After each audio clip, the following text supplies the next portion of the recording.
औज़ुबिल्लाहि मिनश्शैतानिर्रजीम बिस्मिल्लाहिर्रहमानिर्रहीम।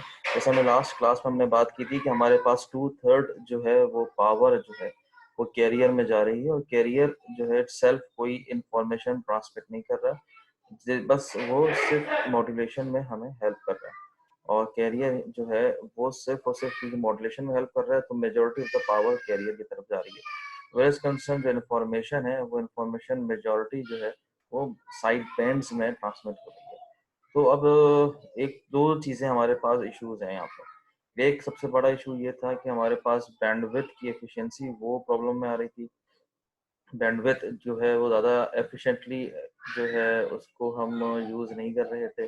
बैंडविड्थ जो है उसकी जो एफिशिएंसी थी वो डिक्रीज थी, यानी एक बहुत बड़ी बैंडविड्थ रिक्वायर्ड कर रहा था एएम सिग्नल। पहली चीज़ तो ये। दूसरा, एम्पलीट्यूड मॉड्यूलेशन की अंदर जो कैरियर है, उस कैरियर के अंदर जो 2/3 पावर जो थी वो ट्रांसमिट हो रही थी या यूटिलाइज हो रही थी, और वो लिटरली वेस्टेड पावर एक तरीके से कह सकते हैं।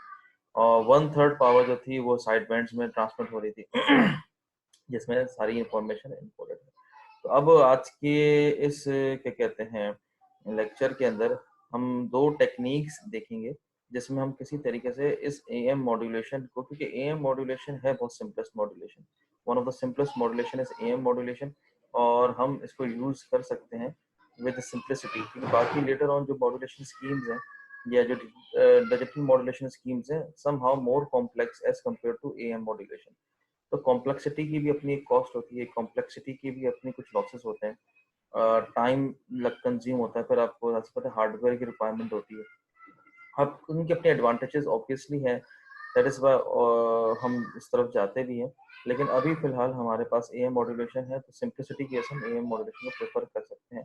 तो किस तरह से एएम मॉड्यूलेशन को इफेक्टिव बनाया जाए, एफिशिएंट बनाया जाए, और ये कैरियर का जो अंदर जो पावर है इसकी जो 2/3 ट्रांसमिशन है इसको कैसे ओवरकम किया जाए, और फिर ये जो बैंडविड्थ की यूटिलाइजेशन है उसको कैसे इफेक्टिव और एफिशिएंट बनाया जाए, ये आज के लेक्चर का मोटिव है।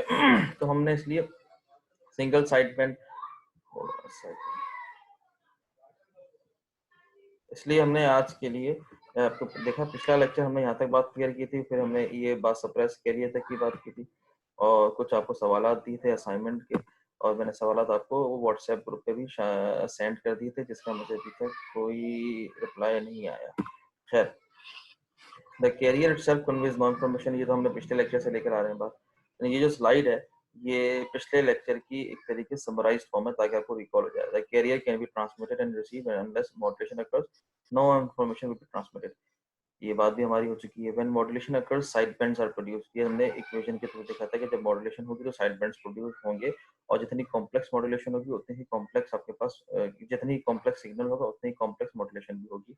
हमने इसकी एग्जांपल देखी थी कि 300 हर्ट्ज से लेकर 3000 हर्ट्ज तक का एक सिग्नल है मल्टी टून, तो उसमें आप हाईएस्ट सिग्नल लेके बैंडविड्थ निकाल लेंगे। It is easy to conclude therefore that all transmitted information is contained within sidebands। ये वाली बात भी हम कर चुके हैं। और फिर 1/3 पावर जो है वो लिटरली जो है वो कैरियर के अंदर है, और sorry 2/3 power, my mistake, 2/3 power जो है लिटरली कैरियर के अंदर है, और 1/3 पावर जो है वो साइड बैंड्स के अंदर है जो इन्फॉर्मेशन लेके जा रहे हैं। तो 1/3 पावर हम इस्तेमाल कर रहे हैं साइड बैंड्स के साथ जिसमें इन्फॉर्मेशन, और 2/3 पावर कैरियर के साथ है जिसमें कोई इन्फॉर्मेशन नहीं। तो हम क्यों ना कैरियर को सप्रेस कर दें और 2/3 पावर से बच जाए, और 2/3 पावर की वेस्टेज से बच जाए, तो उससे क्या होगा, कैसे प्रॉब्लम ये अच्छी हो सकती है। उसके लिए हम देखते हैं कि हम सिर्फ एक काम ही करें कि मॉड्यूलेशन करें सिस्टम के अंदर, यानी अभी आप देखें उसको अपने जहन में समझें कि हम जो है बेसबैंड सिग्नल हमारे पास आए, बेसबैंड सिग्नल के साथ कैरियर सिग्नल को हम मॉड्यूलेट करें, और बिफोर ट्रांसमिशन हम कैरियर सिग्नल के को जो है वो सप्रेस कर दें, और सिर्फ साइड बैंड्स ट्रांसमिट करें। ऑब्वियसली साइड बैंड्स जो ट्रांसमिट होंगे वो हायर फ्रिक्वेंसी पे ट्रांसमिट होंगे, क्योंकि साइड बैंड्स तो ऑलरेडी मॉड्यूलेटेड हैं। तो साइड बैंड्स जो हैं वो आपको पता सिग्नल के एनवेलप होते हैं, तो हम साइड बैंड्स को ट्रांसमिट कर दें रादर देन ट्रांसमिटिंग क्या कहते हैं कैरियर इटसेल्फ। और साइड बैंड्स की फ्रीक्वेंसी आपको पता है FC माइनस FM होती है और FC प्लस FM होती है। इटसेल्फ FC को ट्रांसमिट नहीं करें, क्योंकि FC भी आपकी बहुत ज्यादा जो है वो पावर वेस्टेज है उसके अंदर। तो हम सिर्फ कैरियर फ्रीक्वेंसी को ट्रांसमिट नहीं कर रहे, बल्कि FC माइनस FM ये एक फ्रीक्वेंसी को ट्रांसमिट करने की कोशिश करेंगे, और FC प्लस FM ये एक इसको ट्रांसमिट करने की कोशिश करेंगे। और या उसके अलावा एक और चीज है यहाँ तक बात कर रहे हैं बेटा? आप लोगों को समझ में आई बात ये वाली? हेलो क्लास, समझ में आ रही है बात? Yes sir. अच्छा, अब double side band suppressed career, यानी अब हम बात कर रहे हैं double side band suppressed career की, जिसमें कैरियर सिग्नल को ट्रांसमिट करेंगे, ओ सॉरी सप्रेस करेंगे, और साइड बैंड्स को ट्रांसमिट करेंगे। मैं से एक पहले आपको फ्रीक्वेंसी डोमेन एनालिसिस दिखा दूं उसका। यहाँ पर आप देख सकते हैं, जैसे मैंने आपको बताया था कि यहाँ पर जो कैरियर सिग्नल है that is been not transmitted, ये जो कैरियर सिग्नल है दिस इज नॉट ट्रांसमिटेड, इसको हम ट्रांसमिट सप्रेस कर रहे हैं, इसको सप्रेस कर रहे हैं। सही है, यहाँ लिखा हुआ भी है carrier is suppressed. If the carrier is suppressed, then only this fc minus fm and this fc plus fm will be transmitted. And you know the frequency of this fc minus fm, fc plus fm will not be the lower frequency. This is a frequency, for instance, if this is the carrier is of 300 hertz, 3000 hertz, sorry, 3000, sorry, kilohertz कह लेते हैं इसको, for your understanding. If this carrier is 3000 kilohertz और ये जो side bands है ये 300 hertz का है, ये 300 हर्ट्ज का, सॉरी, जो आपका कैसे कर लें कि आपका जो कैरियर है वो है आपका फॉर एग्जांपल 300 किलो हर्ट्ज का, अगर 3000 कर लें, अगर 3000 किलो हर्ट्ज का, और जो फ्रीक्वेंसी ऑफ मॉड्यूलेटिंग सिग्नल है यानी बेसबैंड सिग्नल है वो समझना आपका 300 हर्ट्ज का, सही है, 300 हर्ट्ज। तो आप यहाँ से F C plus F M और F C minus F M भी इवेल्युएट कर सकते हैं, but itself this fc plus fm and this fc minus fm will always be in the higher frequency range rather than to be lying in the lower frequency range. तो हमारा वो मसला कि हम लो फ्रीक्वेंसी को transmit करने के लिए हमारे पास प्रॉब्लम्स आ रही थी, तो वो मसला तो हमने हल कर लिया बाय सप्रेसिंग द कैरियर। सिर्फ आप देखें ना, यहाँ पर दो चीजें हैं कि एक ये सिग्नल है हाई फ्रीक्वेंसी रेंज का, एक ये सिग्नल है हाई फ्रीक्वेंसी रेंज का, और अगर हम साथ साथ एफसी को भी ट्रांसमिट करें तो ये भी हाई फ्रीक्वेंसी सिग्नल का, एक हाई फ्रीक्वेंसी रेंज का सिग्नल है। तो इसका मतलब ये हुआ कि अगर हम तीन सिग्नल को एक साथ ट्रांसमिट करेंगे तो हमें ज्यादा पावर यूटिलाइजेशन, ज्यादा पावर रिक्वायरमेंट होगी एज कम्पेयर टू अगर हम कैरियर को सप्रेस करते हैं। तो जो हमारा प्रॉब्लम था कि लो फ्रीक्वेंसीज के सिग्नल को ट्रांसमिट करना इशू है, तो वो हमने इस तरह से हल कर लिया कि जो हमारे साइड बैंड्स हैं उनकी frequency range already high frequency की होती है, उनका जो फ्रीक्वेंसी रेंज लोअर एंड का नहीं होता, हाई एंड का होता है। पहली चीज तो ये। दूसरा, लेकिन प्रॉब्लम यहाँ पर यह आ सकता है कि रिसीविंग एंड के अंदर, रिसीविंग जहाँ पर रिसीवर होता है, रिसीवर कैरियर को देखते हुए डीमॉड्यूलेट करता है सिग्नल को। रिसीवर को एक रेफरेंस पॉइंट, इसको समझा, receiver needs a required a reference point. That reference point strictly is this, जो कैरियर सिग्नल है that is the reference point for the receiver. अगर रिसीवर के पास रिसीव ना हो तो शायद डीमॉड्यूलेटिंग में इश्यूज आ सकते हो या एरर्स आ सकते हो। तो एक ये इशू भी है जो हमें, जिससे हमें ओवरकम करना है या देखना है। चलिए, तो हमने जब इसकी फ्रीक्वेंसी डोमेन जो है एनालिसिस देखी, सप्रेसिंग द कैरियर जो है अगर हम कर देंगे तो सिर्फ अपर साइड बैंड्स और लोअर साइड बैंड्स बचेगा, यानी हमारे पास कैरियर नहीं बचेगा। तो हम इसको कह सकते हैं कि ये डबल साइड बैंड्स ट्रांसमिट हो रहे हैं, लेकिन डबल साइड बैंड्स हो रहे हैं बाय सप्रेसिंग द कैरियर। तो इसको हम कहते हैं double side band suppressed career, DSB-SC, double side band suppressed career. तो एक बैलेंस मॉड्यूलेटर एक ऐसा सर्किट है जो DSB सिग्नल जो है वो प्रोड्यूस करता है और फिर वो ट्रांसमिट करता है, और DSB is basically sum of algebraic sum of two sinusoidal side bands. अब आपके पास साइड बैंड्स के जो इक्वेशन थी आप रिकॉल करें कि 2 पाई FC ओमेगा 2 पाई FCT और एक थी 2 पाई FMT, एक के साथ VC था, एक के साथ VM था। तो इनका अलजेब्रिक सम है जिसको हमें सम टू प्रोडक्ट वाले इसमें कर सकते हैं।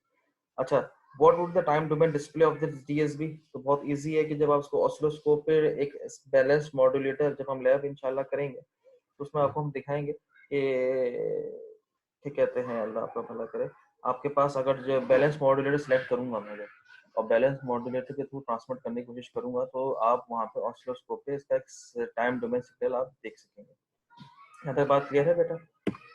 हाँ, अच्छा, प्रॉब्लम क्या है? जी प्रॉब्लम क्या है? प्रॉब्लम क्या है यहाँ पर? देखो प्रॉब्लम, देखो एक मसला तो हमने हल कर दिया, एक मसला तो हमने हल कर दिया, that is of power. Power का इशू तो हल हो गया, पावर का इशू तो हमने हल कर लिया। लेकिन अगर हमें गौर से देखें तो मैं रेड कलर से इसलिए बता रहा हूँ ताकि आपको अंदाजा हो कि प्रॉब्लम एक और भी है यहाँ पे, कि जो हमारे पास बैंडविड्थ है, ये बैंडविड्थ तो अभी तक है ऐसे की ऐसी, यानी बैंडविड्थ का इशू अभी तक हमने वही कमी रखा है हमारा, यानी बैंडविड्थ उतनी ही यूटिलाइज हो रही है। अगर 6 किलोहर्ट्ज की बैंडविड्थ सप्रेसिंग कैरियर से पहले यूटिलाइज हो रही थी, तो 6 किलोहर्ट्ज की बैंडविड्थ सप्रेसिंग कैरियर के बाद भी यूटिलाइज हो रही है। हाँ, ट्रांसमिटिंग पावर तो डिक्रीज हो सकती है जो हमने सप्रेस कैरियर करने से अचीव किया है, लेकिन बैंडविड्थ की यूटिलाइजेशन अभी भी वहां पर वैसी ही की वैसी है। तो क्यों ना, देखिए एक और चीज हम कर सकते हैं कि क्यों ना हम इस साइड बैंड को सप्रेस कर दें फॉर एग्जांपल, और कैरियर के साथ साइड बैंड को ट्रांसमिट कर दें, तो हमारी बैंडविड्थ की यूटिलाइजेशन जो है वो मजीद एफिशिएंट हो जाएगी। एक तो ये तरीका भी है। और अगर हम फॉर एग्जांपल क्यों ना हम क्या करें, इन दोनों को सप्रेस कर दें और सिर्फ एक साइड बैंड ट्रांसमिट करें, तो हमारा बैंडविड्थ कितनी एफिशिएंट हो जाएगी, और बैंडविड्थ की यूटिलाइजेशन भी एफिशिएंट हो जाएगी, और पावर की जो इफेक्टिवनेस है, पावर की जो यूटिलिटी है, वो भी हमारे पास मैक्सिमम हो जाएगी। तो ये बात समझ में आई बेटा आप लोगों को? क्लास ये वाली बात समझ में सर आई? अस्सलाम वालेकुम। वालेकुम सलाम। सर सप्रेस से मतलब, ये सप्रेस समझ में नहीं आया। सप्रेस से मुराद ये होता है कि हमारे पास जैसे मैथमेटिक्स के अंदर दो क्या कहते हैं वेरिएबल्स होते हैं, तो हम एक वेरिएबल को नॉर्मलाइज कर देते हैं, तो उसका इफेक्ट जो होता है वो इक्वेशन पे हमें क्लियरली उसका इफेक्ट इक्वेशन पे आता नहीं है, जैसे आप किसी वेरिएबल को कैंसिल कर देते हैं। सेम इज द केस कि हम कैरियर को यहाँ पे सप्रेस कर रहे हैं। सप्रेस करने से क्या होगा कि हमारा सप्रेस करने से मुराद कि हम इसको नॉर्मलाइज कर देंगे या कैंसिल कर देंगे मैथमेटिकली। उससे होगा क्या, उससे होगा ये कि हमारे पास जो पावर है जो कैरियर के अंदर 2/3 पावर, शमील बेटा 2/3 पावर जो है वो कैरियर में लग रही है, और बाकी 1/3 पावर जो है वो लग रही है साइड बैंड्स के अंदर। अब आप 1/3 पावर जो है वो इंफॉर्मेशन जो है वो ट्रांसमिट कर रहा है, और 2/3 पावर जो है वो सिर्फ मॉड्यूलेशन में इस्तेमाल हो रहा है, इंफॉर्मेशन नहीं ट्रांसमिट कर रहा। तो हम सिर्फ ये कर सकते हैं कि जो हमारा ट्रांसमीटर है, ट्रांसमीटर के अंदर सिर्फ मॉड्यूलेशन करने के लिए कैरियर को इस्तेमाल करें, ट्रांसमिशन की जो पावर एंटीने से निकल रही है उसमें मॉड्यूलेशन को उसके अंदर हम जो है वो कैरियर को सप्रेस करके सेंड करें यानी उसमें कैरियर सेंड ना करें, हम साइड बैंड सेंड करें। मैंने आपको ये बताया था यहाँ पर अभी इसी स्लाइड के ऊपर, साइड बैंड्स का मुराद ये नहीं है कि वो लोअर फ्रिक्वेंसी के सिग्नल हो, side bands itself high frequency के सिग्नल्स हैं। तो हमारा वो इशू कि हम लोअर फ्रिक्वेंसी के सिग्नल्स को ट्रांसमिट करना रहता है, प्रॉब्लम होता है हमारे साथ वो हमने मसला रिजॉल्व कर दिया।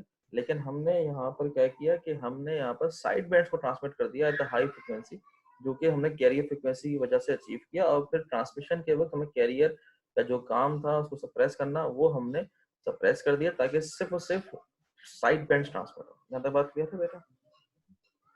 Yes sir. क्लियर हुई बात? यस सर, हो गई। हो गई क्लियर? अच्छा जी, जज़ाकल्लाह। Okay okay. अच्छा, अब यहाँ पर हमारे पास देखें, ये मैं क्लियर कर दूं।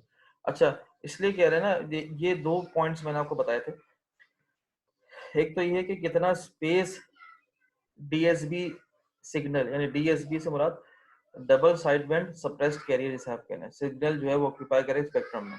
तो ऑब्वियसली जितना कन्वेंशनल एएम सिग्नल ऑक्यूपाई कर रहा है, उतना ही डीएसबी एससी सिग्नल, यानी DSB suppressed DSB double side band suppressed carrier signal जितना स्पेक्ट्रम ऑक्यूपाई करेगा, वो ही स्पेक्ट्रम एक एम्पलीट्यूड मॉड्यूलेशन का कन्वेंशनल सिग्नल जिसमें आपका कैरियर सप्रेस्ड नहीं है, वो भी ऑक्यूपाई करेगा।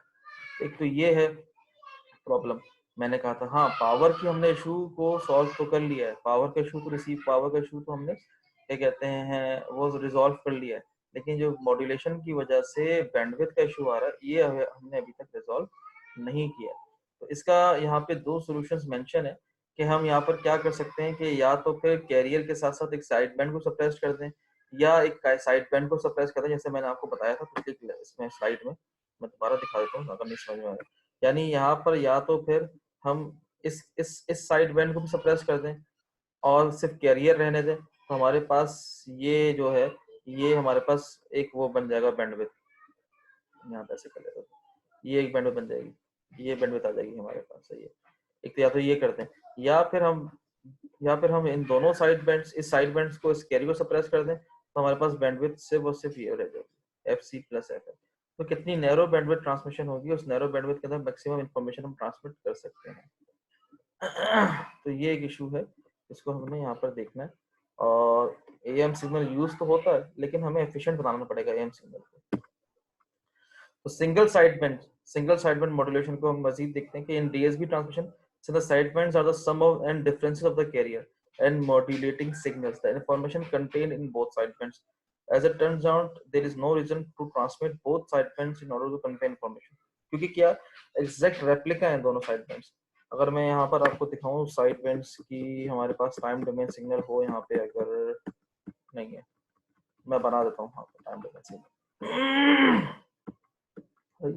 मैं यहाँ पर देखिए, हमारे पास एक साइड यहाँ पर ऐसे बनाते हैं, ये आपका आ गया एक्स एक्सेस आ गया, और ये आपका आ गया ये। तो एक तो साइड बैंड आपका ये रहा, सही है, और एक साइड बैंड आपका यहाँ चला रहा, एक साइड बैंड आपका ये रहा। अब देखें ना, ये दोनों साइड बैंड एग्जैक्ट रेप्लिका हैं with phase shift. These two sidebands are exact replica. So transmitting both the sidebands is not the solution. या तो आप ये साइडबैंड ट्रांसमिट कर दें या ये साइडबैंड ट्रांसमिट कर दें। हाँ, ज्यादा बेहतर है वो साइडबैंड ट्रांसमिट करें जो इन फेज हो आपके बेस बैंड सिग्नल, ताकि आपको फेज रिवर्सल ना करना पड़े। प्रोसेसेस से बचना है ना, आपने कॉम्प्लेक्सिटी से बचना है। तो आप एक सिंगल साइडबैंड ट्रांसमिट कर सकते हैं, क्योंकि दोनों साइडबैंड्स के अंदर इंफॉर्मेशन इंपोर्टेड है। तो you can transmit a single sideband as well. तो there is no reason to transmit both the sidebands. तो वन एक साइडबैंड को भी सप्रेस आप कर सकते हैं, और जो रिमेनिंग साइड बैंड है वो भी आपका जो है वो सप्रेस्ड कैरियर के साथ आपकी इंफॉर्मेशन को कन्वे कर सकता है और कर देगा। तो अ सिंगल साइड बैंड यानी अ सिंगल, यहाँ पे लिखा हुआ a single side band suppressed carrier SSC, a single side band suppressed carrier signal is generated by suppressing the carrier and one side band, यानी कि एक कैरियर को भी सप्रेस करें आप, और साथ ही साथ एक आप साइड बैंड को सप्रेस करें, और फिर आप इसको ट्रांसमिट करें। तो उसमें आपका एक तो बैंडविड्थ का इशू भी रिजॉल्व होगा, और साथ साथ पावर का भी इशू रिजॉल्व होगा। स्पेक्ट्रम स्पेस सेव होगी, जिसकी हमने बात की कि आपके पास सेम फ्रीक्वेंसी रेंज के ऊपर आप अपना इंफॉर्मेशन इजीली ट्रांसमिट कर सकते हैं। पावर जो है वो ज्यादा बेहतर इफेक्टिवली यूटिलाइज होगी एज कम्पेयर टू पूरा फ्रीक्वेंसी के अंदर आप कैरियर फ्रीक्वेंसी भी ट्रांसमिट करें, दोनों साइड बैंड भी ट्रांसमिट करें, ये होगी। हाँ, तीसरा जो है वो effect of noise in the signal is reduced because occupied bandwidth is narrower. जितनी ज्यादा आप बैंडविड्थ, ये समझ लें आप, जितनी ज्यादा बैंडविड्थ आप ऑक्यूपाई करेंगे, तो उसमें दूसरे सिग्नल्स की बैंडविड्थ के साथ भी अगर आप ट्रांसमिट कर रहे हैं, तो ज्यादा बैंडविड्थ होने की वजह से नॉइज ज्यादा उसमें अफेक्ट कर सकती है सिग्नल को, एज कम्पेयर टू जब आप नैरो बैंडविड्थ करते हैं। अब नैरो बैंडविड्थ से मुराद ये है कि फॉर एग्जाम्पल जितनी चौड़ी सड़क है उसमें आपका ट्रैफिक तो आ ही रहा है, लेकिन साथ ही साथ जो ऐसा ट्रैफिक भी आ रहा है जो आपको अनवांटेड है, तो आपको उसको रोकने के लिए मजीद चीजें करनी पड़ेंगी। या फिर आप ज्यादा चौड़ी सड़क से मुराद ना लें, बल्कि आप अगर पतली सड़क है तो सिर्फ आप ही का ट्रैफिक गुजर रहा होगा, तो जो अनवांटेड ट्रैफिक है वो तो नहीं आएगा ना। तो नैरो बैंडविड्थ में ज्यादा बेहतर नॉइस रिडक्शन होती है, ज्यादा बेहतर नॉइज जो है वो कैंसिलेशन, या फिर कह लें नॉइज का इतना इफेक्ट नहीं आता एज कम्पेयर टू ब्रॉडबैंड। सही है, ब्रॉडबैंड नहीं कहना चाहिए, जो उसको आप कहते हैं कि इसमें ज्यादा बैंडविड्थ होती है। सही है, और ऑब्वियसली जब ऐसे मल्टीपल सिग्नल्स के कहते हैं आप ट्रांसमिट करेंगे, तो ज्यादा फीडिंग नहीं आएगी, क्योंकि नॉइज तो नॉइज का इफेक्ट नहीं है। दूसरा, आपकी बैंडविड्थ इतनी नैरो है कि आपके साथ एडजस्टेंट एक और अगर बैंडविड्थ आपके साथ ऑक्यूपाई हो रही है, तो आप मल्टीपल बैंडविड्थ सेम स्पेक्ट्रम के अंदर मल्टीपल बैंडविड्थ आएंगी विद गार्ड बैंड। हमने आपको बताया ना, गार्ड बैंड के साथ मल्टीपल बैंडविड्थ आ जाएंगे जब आपके पास, तो आप जो है उसको आप इजीली ऑक्यूपाई कर सकते हैं। सही है बेटा, खैर। अच्छा जी, तो हमारे पास नॉइज है, पावर है, नॉइज रिडक्शन है, पावर फेडिंग, ये सब चीजें हमने देखनी है। अच्छा जी, अब यहाँ पर आप देखें एसएसबी यूजुअल कैरेक्टरिस्टिक्स क्या है। फर्स्ट, व्हेन नो इन्फॉर्मेशन और मॉड्यूलेटिंग सिग्नल इज प्रेजेंट, दस पता है कोई कैरियर नहीं होगा, अगर कोई कैरियर ट्रांसमिट नहीं हो रहा तो कोई आरएफ सिग्नल ट्रांसमिट नहीं होगा। पहले क्या हो रहा था कि अगर फॉर एग्जांपल कोई मॉड्यूलेशन सिग्नल ना है, लेकिन नहीं है तो कैरियर सिग्नल तो है, तो इसकी वजह से आरएफ के अंदर स्पेक्ट्रम के अंदर पावर यूटिलाइजेशन एक मैक्सिमम उसमें कहते हैं यूटिलिटी पे नहीं हो सकती थी। अब हमारे पास ये है कि चूंकि हमारे पास कैरियर ट्रांसमिट ही नहीं हो रहा, हमारे पास एक साइडबैंड ट्रांसमिट नहीं हो रहा, तो एक ही साइडबैंड ट्रांसमिट हो रहा है, उससे होगा क्या कि हमारे साथ हमारे लिए ज्यादा इफेक्टिव हो जाएगा कि जब कोई मॉड्यूलेशन सिग्नल के अंदर कोई इंफॉर्मेशन सिग्नल जब नहीं होगा, तो कोई चीज भी ट्रांसमिट नहीं होगी। अच्छा, कैरियर स्टिल भी ट्रांसमिट हो सकता है थ्रू, मतलब कि वो मॉड्यूलेट ना भी हो, लेकिन अनमॉड्यूलेटेड कैरियर भी ट्रांसमिट होता रहता है। जो आपका स्टैंडर्ड एएम ट्रांसमीटर होता है ना, वो आपका कंटिन्यूसली कैरियर फ्रीक्वेंसी भी ट्रांसमिट करता ही रहता है, इवन दो अगर उसमें मॉड्यूलेशन नहीं भी हो रही है, क्योंकि सिग्नल एंड मतलब जो सिस्टम है उसको तो नहीं पता ना सिग्नल के अंदर इंफॉर्मेशन इनकोडेड है या नहीं है, मॉड्यूलेशन है या नहीं है, उसने तो आगे ट्रांसमिट कर देना है। उससे क्या होता है, आपकी पावर वेस्टेज भी होती है आपकी, और आपका स्पेक्ट्रम हमेशा यूटिलाइज रहता है, और स्पेक्ट्रम की एफिशिएंसी भी डिक्रीज रहती है। तो this is the condition that might occur during a voice pause on a am broadcast. यानी आप फॉर एग्जांपल आप ब्रॉडकास्ट कर रहे हैं और आपने कोई वॉइस पॉज लिया, आपका वॉइस सिग्नल एब्सेंट हुआ, तब भी आपका सिग्नल ट्रांसमिट होता रहेगा, इवन दो सिग्नल के अंदर इंफॉर्मेशन नहीं है। So there is no carrier transmitted in SSB signal, no such signal present in the information signal is zero. इसकी हमने बात की। So side bands are generated only during the modulation process when someone speaks into a microphone. So that is why a SSB is so much more efficient than a, यानी जो SSB है आपके पास single side band suppressed carrier, ये ज्यादा efficient है as compare to conventional amplitude modulation schemes या जो भी आप I'm sorry. So an SSB signal produced by 2 kilohertz sine wave, सही है, modulating a 14.3 megahertz sine wave carrier। ये हम देख रहे हैं कि 2 किलोहर्ट्ज की साइन वेव है, तो हमारे पास जो एसएसबी सिग्नल प्रोड्यूस होगा, ऑब्वियसली एफसी प्लस एफएम को अगर हम देखें, एफसी प्लस एफएम अगेन मैंने आपको बोला था जो इन फेज है, तो एफसी प्लस एफएम को हम देखें तो जो हमारे पास फ्रीक्वेंसी रेंज आएगी वो क्या आएगी, 14.302 मेगाहर्ट्ज की एक साइन वेव प्रोड्यूस होगी, जिसके अंदर कैरियर इनकोडेड की वजह से मॉड्यूलेशन हो चुकी है। हमने ये देखा यहाँ पर 14.3 मेगाहर्ट्ज की कैरियर थी, हमारे पास एक लोअर साइड बैंड आया 14.298 मेगाहर्ट्ज का, अपर साइड बैंड आया 14.302 मेगाहर्ट्ज का।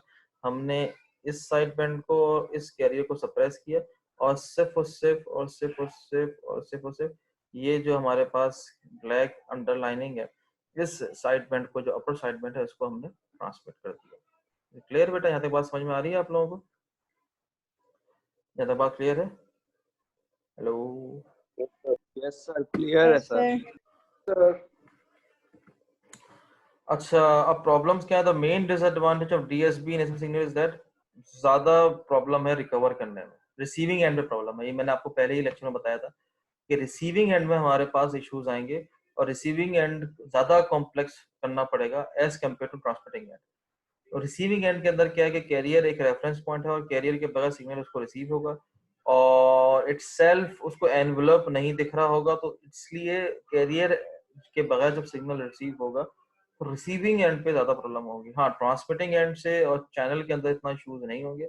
हाँ, रिसीविंग एंड पे, क्योंकि demodulation still depends upon the carrier being present. अगर फिर या तो फिर हम उस साइड बैंड को रिसीविंग एंड पे पता हो कि किस कैरियर फ्रीक्वेंसी पे ट्रांसमिशन हो रही है, उसके साथ हम करके कैरियर डेवलप करके और रिसीविंग एंड को देते हैं, ये भी एक चीज है।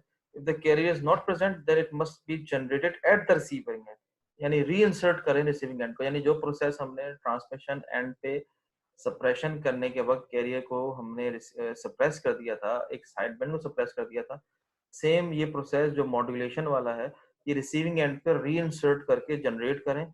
तो एक हमारे पास अपर साइड बैंड तो मौजूद है ही है, हमारे पास लोअर साइड बैंड भी प्रोड्यूस हो जाएगा रिसीविंग एंड के ऊपर, और कैरियर सिग्नल भी हमें रिसीविंग एंड पे रेफरेंस पॉइंट पे हमें पता चल जाएगा, पता चलना होना चाहिए पहले से। फॉर एग्जांपल मैं बोलूँ कि 14.3 मेगाहर्ट्ज का कैरियर है, तो रिसीविंग एंड पे भी पता हो कि 14.3 मेगाहर्ट्ज के कैरियर पे ट्रांसमिशन हुआ था।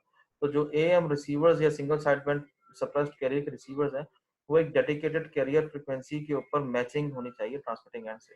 That is the most important thing.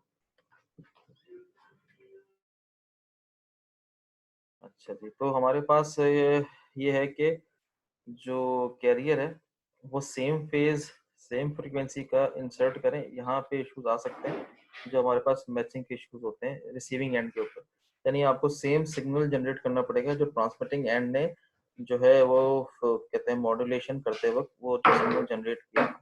If you are transmitting a 1 kilohertz tone at a 14.2 kilohertz, क्या कहते हैं modulation, you are sending a signal single frequency, यानी आप 14,200 किलोहर्ट्ज का कैरियर है, और 1 किलोहर्ट्ज की टून ट्रांसमिट कर रहे हैं by using the carrier of 14,200 kilohertz.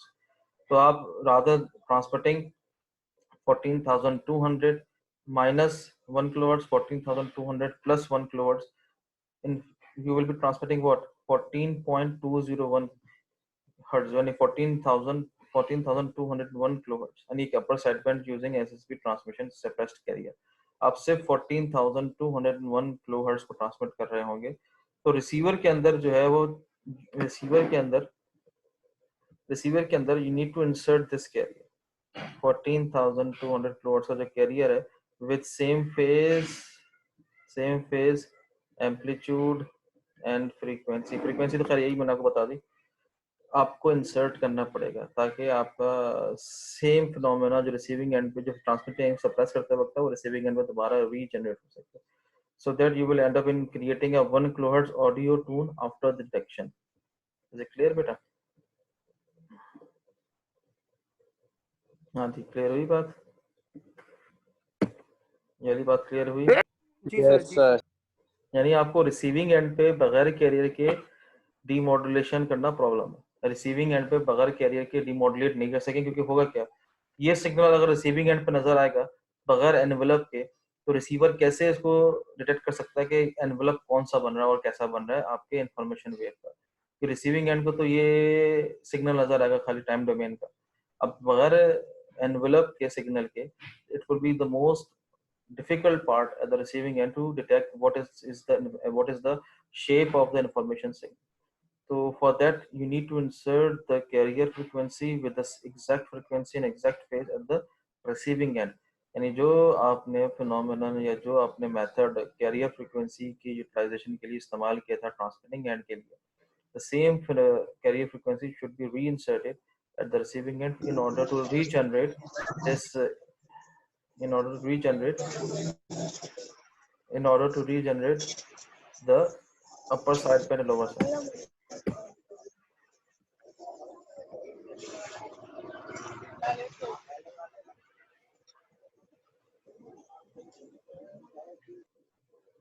सही। To solve this problem, a low-level carrier signal is sometimes transmitted along with the two sidebands in DSB or signal sideband transmission। यानी इसको हल करने के लिए कैरियर के साथ हम रेफरेंस सिग्नल ट्रांसमिट करें, लेकिन उसकी पावर जो है ज्यादा ना रखें, साथ ही क्योंकि नैरो बैंड सिग्नल है ना, तो हमारे पास मजीद बैंडविड्थ अवेलेबल है सिग्नल की तो अब चूंकि मजीद बैंडविड्थ सिग्नल की अवेलेबल है तो उसकी पावर जो है वो कम रखें और एक लो लेवल सिग्नल को ट्रांसमिट करें जिसकी फ्रीक्वेंसी जो है वो सेम फ्रीक्वेंसी हो एज कंपेयर टू जिसकी फ्रीक्वेंसी सेम फ्रीक्वेंसी हो as compare to the frequency of the transmitting signal. सामा साहब प्लीज म्यूट करें अपने आप को, मैं आपको बार-बार म्यूट कर रहा हूँ, बार-बार अनम्यूट कर रहा हूँ।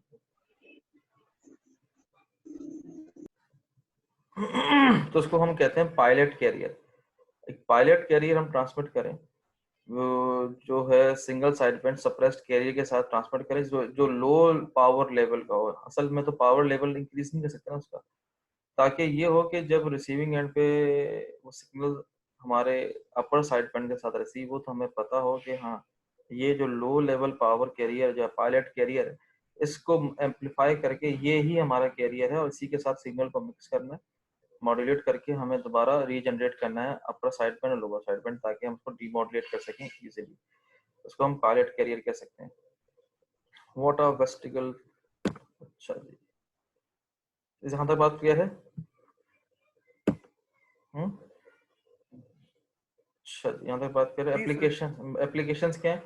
पाकिस्तान रेडियो जो है आपका जो जिसको अच्छा हमारे जो कार के अंदर जो सेट्स लगे होते हैं उसमें एएम रिसीवर्स भी होते हैं एएम के नाम से।